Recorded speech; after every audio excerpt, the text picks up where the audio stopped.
heel at the south and the toes up north. So it was a Sunday morning, I remember, when when Diego Garcia was available, we could see it. And a huge ocean-going tug called the something W, I think I seem to remember, based in Seattle, was out there in the ocean. We hove to and came up next to it.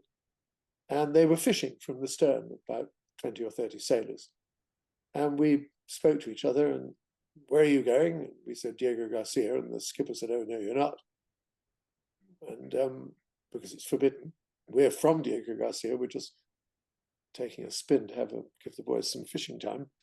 And we're determined to go. So Ruth said, well, I tell you what, we'll throw all our water overboard, and we've got a leaking stern gland anyway to the little engine we had.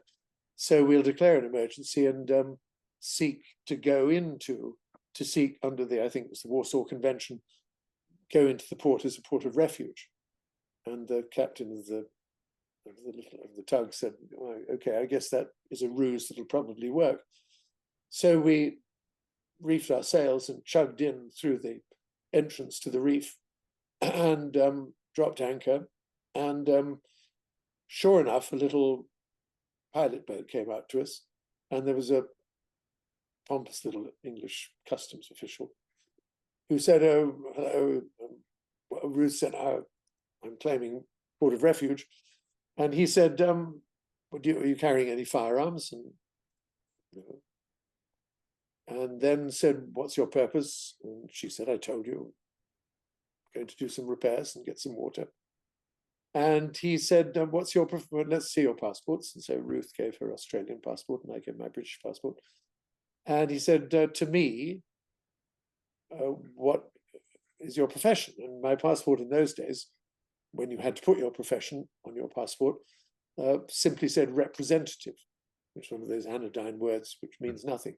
I was told subsequently the best word to put on is farmer, because everyone likes farmers. But what you don't put is businessman or spy or something like that. And he said, representative of what? And I said, publishing, actually. And he said, publishing newspapers by any chance? And I said, possibly. Why do you ask that? He said, because. And he reached into his briefcase and pulled out all the faxes that I had sent from London to the Foreign Office months before requesting permission. And he got on his high horse and he said, you, Mr. Winchester, have been forbidden from ever coming here, but you have persuaded this innocent Australian sailor to bring you here, doubtless against her will, and you must leave immediately. And Ruth said, no, I'm not leaving. And you can't compel us to leave. He said, okay, 48 hours, no more. So there we were, 48 hours.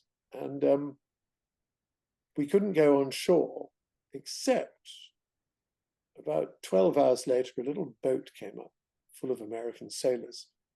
And they were from the USS Corpus Christi, which was a nuclear submarine, which was in the lagoon. They said, here, you guys had a bit of problem with the British authorities. Come and let us give you a tour. Wow. So they gave us a tour. And not of the submarine, regrettably, but of the landscape of Diego Garcia. So we got on shore and everything was fine.